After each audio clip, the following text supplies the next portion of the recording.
দর্শক, জুলাই সনদ স্বাক্ষরিত হয়েছে। জুলাই সনদের অঙ্গীকারনামার ৫ নম্বর ধারা নিয়ে যথেষ্ট বিতর্ক তৈরি হয়েছে। ৫ নম্বর ধারা সংশোধন করে যেটা সংযোজন করা হয়েছে সেটা হচ্ছে জুলাই অভ্যুত্থানের দায় মুক্তি, অর্থাৎ জুলাই অভ্যুত্থানকারীদের দ্বারা যে হত্যাকাণ্ডগুলো হয়েছে, পুলিশ, আওয়ামী লীগের নেতাকর্মী যে হত্যাকাণ্ডগুলো হয়েছে, এবং ৫ আগস্টের পরেও ৫ আগস্ট থেকে ১৫ আগস্ট পর্যন্ত জাতিসংঘের প্রতিবেদন অনুযায়ী ১৫ আগস্ট পর্যন্ত তারা বলেছে যে ১৪০০ মানুষ নিহত হওয়ার ঘটনা ঘটেছে। ৫ আগস্ট থেকে ১৫ আগস্ট পর্যন্ত একটা বিপুল সংখ্যক হত্যাকাণ্ড হয়েছে। সেই সব ব্যাপারে যে জুলাই সনদে দায় মুক্তি দেওয়া হয়েছে সেটা নিয়ে যথেষ্ট সমালোচনা তৈরি হয়েছে, এবং সেই সমালোচনাটা আরও বাড়বে। আন্তর্জাতিক মহল থেকে এই সমালোচনাটা আসবে, এবং বিশ্লেষকরা বলছেন যে কোনো অবস্থাতেই, কোনো ক্ষেত্রেই, কোনো দায় মুক্তিই গ্রহণযোগ্য হতে পারে না। যদিও বাংলাদেশের ইতিহাসে এই দায় মুক্তি দেওয়ার ঘটনাটা অনেকবারই ঘটেছে। বিবিসি বাংলা এই জুলাই সনদের দায় মুক্তি নিয়ে একটা ভালো প্রতিবেদন তৈরি করেছে। বিবিসি বাংলার ভাষ্য কি তারা বলতে চাইছে, কি তথ্য তারা তুলে আনলো, এবং জুলাই সনদের দায় মুক্তি কোন ধরনের প্রশ্ন তৈরি করবে, এটা বিতর্কিত হবে কিনা একটু বোঝার চেষ্টা করব এই ভিডিওতে। থাকবেন পলিটিক্স টিভির নিয়মিত আয়োজনে।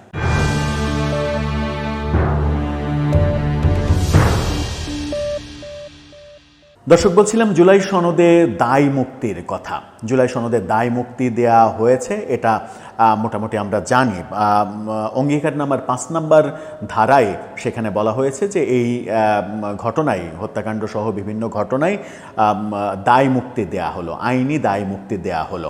অর্থাৎ এই যারা আন্দোলন করেছে, সংগ্রাম করেছে, বিভিন্ন ধরনের তাদের দ্বারা যে হত্যাকাণ্ডগুলো ঘটেছে, পুলিশ হত্যাকাণ্ডের যে ব্যাপক অভিযোগ রয়েছে, এই ব্যাপারে কোনো আদালতে কোনো মামলা মোকদ্দমা করা যাবে না, তাদের বিরুদ্ধে কোনো অভিযোগ করা যাবে না। অর্থাৎ তারা আগে থেকেই বেকসুর খালাস। এই যে খালাসটা দেয়া হলো, এটা নিয়েই বিতর্ক তৈরি হচ্ছে যে এটা নতুন কোনো কি বলবো, সংকট তৈরি করবে কিনা। যদিও এখানে একটা শুভঙ্করের ফাঁকি রয়েছে। শুভঙ্করের ফাঁকিটা সেটা হচ্ছে যে ৫ নম্বর ধারায়, অঙ্গীকারের ৫ নম্বর ধারায় পরিবর্তনের কথা বললেও, পরিবর্তন করে সেখানে দায় মুক্তির কথা উল্লেখ করলেও, জুলাইয়ের আহতদের বেতন ভাতা এটা ওটা দেওয়ার কথা বললেও, অপরিবর্তিত অর্থাৎ তার আগে, পরিবর্তনের আগে ৫ নম্বর ধারা যেটা ছিল সেই ৫ নম্বর ধারা রেখে জুলাই সনদে রাজনৈতিক দলগুলোর কাছ থেকে স্বাক্ষর নেওয়া হয়েছে। প্রমাণ প্রয়োজন? প্রমাণ দেখুন। নুরুল হক নূরের দল, গণ অধিকার পরিষদ, এবং মাহমুদুর রহমান মান্নার দল, নাগরিক ঐক্য, এই দুই দলের পক্ষ থেকেই মাহমুদুর রহমান মান্না এবং নুরুল হক নূর তারা যে অঙ্গীকারনামায় স্বাক্ষর করেছেন তার ছবি তুলে সামাজিক যোগাযোগ মাধ্যমে পোস্ট করেছেন। সেই কপি দুটো দেখুন, সেই কপি দুটোর ৫ নম্বর ধারাটা দেখুন। ৫ নম্বর ধারাটা পূর্বের ধারা, পুরনো ধারা, যেখানে দায় মুক্তির প্রসঙ্গ নেই, জুলাই যোদ্ধাদের বেতন ভাতা সহ যে ব্যাপারগুলো সংযোজন করা হয়েছে বলে ঘোষণা দেওয়া হয়েছিল সরকারের তরফ থেকে, সেগুলো নেই। এটা একটা শুভঙ্করের ফাঁকি।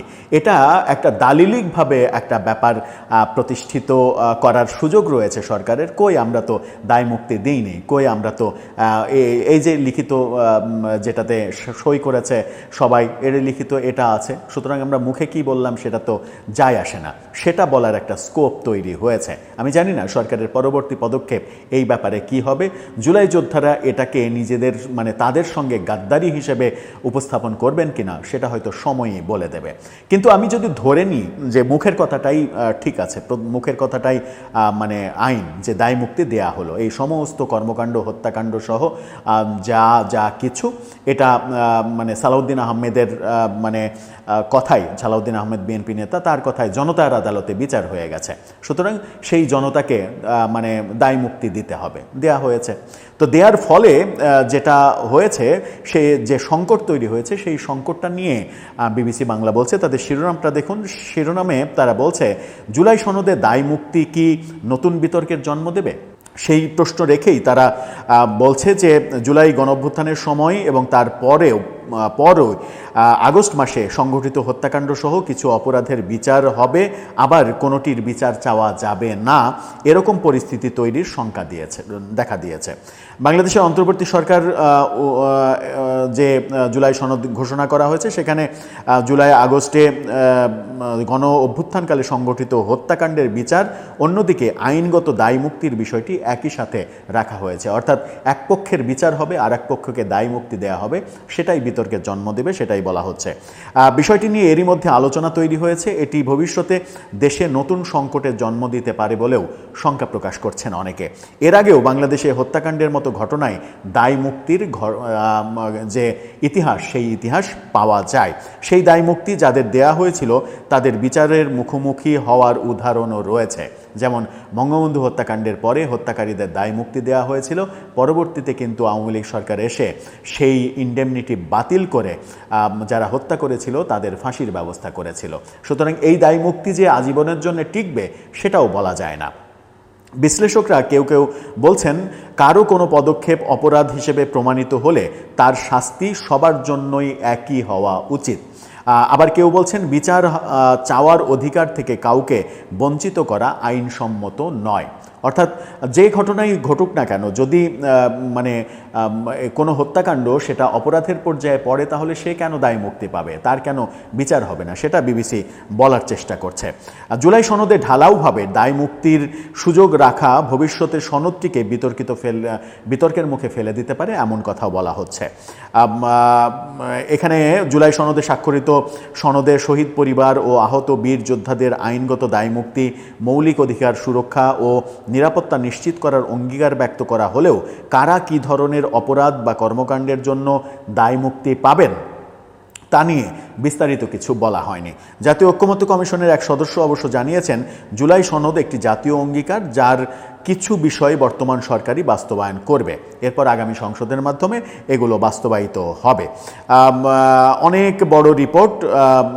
একটু আমরা চলুন ইতিহাসের দিকে যাই, যে ইতিহাসে, বাংলাদেশের ইতিহাসে কখন কখন দায় মুক্তি দেওয়ার এই ঘটনাগুলো আগেও ঘটেছিল। সেখানে দেখা যাচ্ছে যে লেখক এবং গবেষক মহিউদ্দিন আহমেদ তিনি বলছেন, বাংলাদেশ স্বাধীন হওয়ার পর প্রথম দায় মুক্তি দেওয়ার ঘটনা ঘটেছিল 1972 সালে।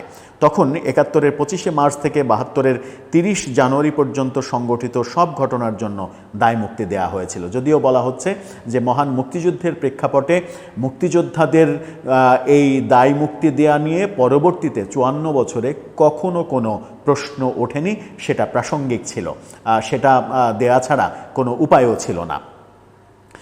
মূলত 71 সালের মুক্তিযুদ্ধের সময়ের দখলদার পাকিস্তানি বাহিনী ও তাদের এদেশীয় সহযোগীদের বিরুদ্ধে যুদ্ধের সময় সংগঠিত ঘটনাগুলোর দায় থেকে মুক্তিযোদ্ধাদের সুরক্ষার জন্যই তখন এই দায় মুক্তি দেয়া হয়েছিল। এ নিয়ে কখনো কোনো রাজনৈতিক বা আইনি বিতর্ক তৈরি হয়নি। অর্থাৎ ওই একটি ব্যাপারে কখনো রাজনৈতিক কিংবা আইনি বিতর্ক তৈরি হয়নি গত 54 বছরে। সেটা ঠিকই ছিল বলে সবাই আমরা মেনে নিয়েছি, যুগের পর যুগ ধরে আমরা মেনে নিয়েছি। তবে সবচেয়ে বড় রাজনৈতিক ঘটনা যেটা সবথেকে বেশি সমালোচিত হয়েছিল সেটা হচ্ছে যে 75-এর 15 আগস্ট বঙ্গবন্ধু হত্যাকাণ্ডের পরে হত্যাকারীদের যে ইন্ডেমনিটি অধ্যাদেশ দেওয়া হয়েছিল, অর্থাৎ তাদেরকে যে দায় মুক্তি দেওয়া হয়েছিল, সেটা সবথেকে বেশি সমালোচিত হয়েছিল।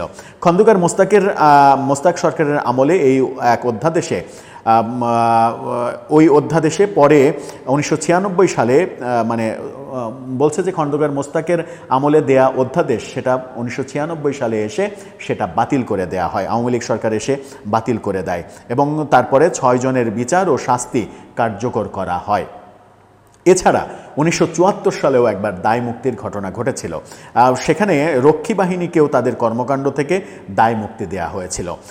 আবার দেখা গেছে যে বিএনপি আমলে 2002 সালের 16 অক্টোবর থেকে 2003 সালের 9 জানুয়ারি পর্যন্ত যৌথ বাহিনীর অপারেশন ক্লিন হার্ট যে পরিচালনা করেছিল, সেই অভিযানে নিরাপত্তা বাহিনীর হেফাজতে অন্তত 40 জনের মৃত্যুর অভিযোগ উঠেছিল। অভিযানে অংশগ্রহণকারীদের দায় মুক্তি দিয়ে 2003 সালের 24 জানুয়ারি জাতীয় সংসদে যৌথ অভিযান দায় মুক্তি আইন পাশ করা হয়। অর্থাৎ সেই অপারেশন ক্লিন হার্টের জন্য দায় মুক্তি দিয়েছিল বিএনপি সরকার।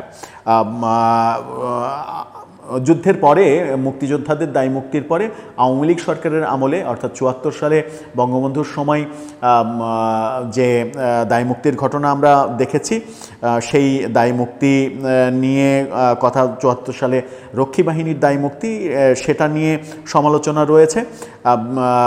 সব থেকে বেশি সমালোচনা রয়েছে ৭৫ সালের ওই দায় মুক্তি এবং ২০০৩ সালের এই ইনডেমনিটির দেওয়া, মানে অপারেশন ক্লিন হার্টের ব্যাপারে যে ইনডেমনিটি দেওয়া, সেটা সবশেষ শেখ হাসিনা সরকার পতনের পর ২০২৪ সালের অক্টোবরে বাংলাদেশ স্বরাষ্ট্র মন্ত্রণালয় এক বিবৃতিতে বলেছিল, গণ অভ্যুত্থানকে সফল করতে যেসব ছাত্র জনতা সক্রিয়ভাবে আন্দোলনের মাঠ থেকে এর পক্ষে কাজ করেছেন তাদের বিরুদ্ধে ১৫ জুলাই থেকে ৮ আগস্ট পর্যন্ত সংগঠিত অভ্যুত্থান সংশ্লিষ্ট ঘটনার জন্য কোনো মামলা, গ্রেপ্তার বা হয়রানি করা যাবে না। মানে এই সরকার দায় মুক্তি আগেই দিয়েছিল, এবার জুলাই সনদে সেই দায় মুক্তিটা মানে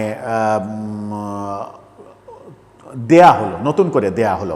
এ ধরনের দায় মুক্তির প্রয়োজন হলো কেন বা এবং কারা দায় মুক্তি পাবে এমন প্রশ্নের জবাবে অন্তর্বর্তী সরকারের যুব ও ক্রীড়া উপদেষ্টা আসিফ মাহমুদ সজীব ভূঁইয়া তিনি বিবিসি বাংলাকে বলেছেন, গণ আন্দোলনে যারা অংশ নিয়েছে তাদের ক্ষেত্রে এটি প্রযোজ্য হবে যাতে তারা কোনো হয়রানির শিকার না হয়।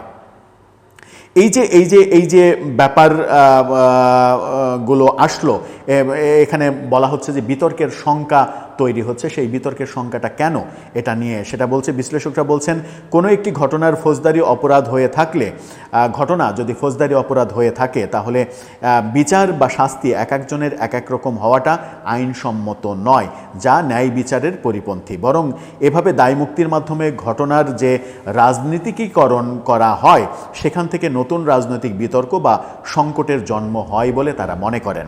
সুপ্রিম কোর্টের সিনিয়র আইনজীবী শাহদিন মালিক তিনি বলেছেন, দায় মুক্তি বিষয়টি অসাংবিধানিক এবং এর কোনো অবকাশ দেশের সংবিধানে নেই। অর্থাৎ এটা সংবিধান বিরোধী, এটা দেশের সংবিধানে নেই, এটা বলা হচ্ছে। কিসের থেকে দায় মুক্তি দেওয়া হবে তাও স্পষ্ট না। অন্যায়ের শিকার হলে কেউ বিচার চাইতে পারবে না, এটা তো হতে পারে না। আবার কাউকে বিচার পাওয়ার অধিকার চাওয়া থেকে আটকানো যায় না। জুলাই আন্দোলনের বিষয়ে সরকার এভাবে দায় মুক্তির কথা না বলে কৌশলে এর সমাধান করতে পারত। বিবিসি বাংলাকে শাহদিন মালিক বলেছেন যে সরাসরি এভাবে দায় মুক্তি না দিয়ে অন্যভাবেও তারা কাজ করতে পারত। মানবাধিকার সংগঠক নূর খান লিটন তিনি বলেছেন, অতীতের আলোচিত দায় মুক্তি পরিস্থিতি ও সময়ের বিবেচনায় টিকেনি। অতীতের যে দায় মুক্তি, অনেকগুলো দায় মুক্তি সময়ের পরিক্রমায় সেগুলো টেকেনি, বরং যে দায় মুক্তি ভবিষ্যতে বিতর্ক উস্কে দেয় এবং নতুন বিতর্কের জন্ম দেয় সেগুলো দেয়া উচিত নয়। এখন যেটা সেটা একপাক্ষীয় হয়ে গেল। এখানে সব দিকেরই ব্যাপার আছে। দায় মুক্তি মানবাধিকারের দৃষ্টিতে দুর্বল। অপরাধ যে পক্ষই করুক না কেন তার বিচার হতে হবে, কিন্তু ঢালাও দায় মুক্তি আইনের শাসনের পক্ষে যায় না। দায় মুক্তি না দিয়ে ন্যায্য বিচার জরুরি ছিল। বিচারক নিশ্চয়ই সময়, পরিস্থিতি, প্রেক্ষাপট ও জনপ্রত্যাশার বিষয়গুলো আমলে নিতেন, তখন আর বিতর্কের সুযোগ থাকতো না। বিবিসি বাংলাকে এমনটাই তিনি বলেছেন। অর্থাৎ শাহদিন মালিকও যেটা বলছেন যে সরাসরি দায় মুক্তি না দিয়ে এটা তো বিচারকের ভাবনাও হতে পারতো যে সময়, প্রেক্ষাপট, অপরাপর ঘটনা এগুলো বিবেচনা করে বিচারক সেগুলো থেকে তাদেরকে মুক্তি দিতে পারতেন যে এগুলোর কোনো প্রমাণ নেই, তথ্য নেই, কিংবা ঘটনার পরিক্রমায় জীবন বাঁচাতে এগুলো করা হয়েছে, জীবন বাঁচাতে যে কোনো কর্ম করা সেটা ফৌজদারি অপরাধ হতে পারে না। এরকম নানাভাবে এটা আদালতে নিষ্পত্তি করা যেত। আদালতে বিচারকই এই ব্যাপারটা সুরাহা করতে পারতেন। সরকার এটাকে দায় মুক্তি দিয়ে এটাকে বিতর্কের মুখে ঠেলে দিল, এমনটাই বলছেন বিশ্লেষকরা এবং প্রখ্যাত আইনজীবীরা। দর্শক, আপনারও কি তাই মনে হয় যে 15 আগস্টের যে দায় মুক্তি, সেই দায় মুক্তি যেমন টেকেনি, তেমনি 24-এর যে দায় মুক্তি সেটাও ভবিষ্যতে কি বিতর্কিত হবে? আর এই বিতর্কিত কর্মকাণ্ড না করে সরকারের যদি মানে আইনগত, কাঠামোগত অন্য পথ খোলা ছিল, যেটা শাহদিন মালিক বলছেন, সেই পথে না হেঁটে সরকার এই সহজ এবং বিতর্কিত পথে কেন হাঁটলো? আপনার মতামত জানিয়ে লিখতে পারেন আমাদের কমেন্ট বক্সে।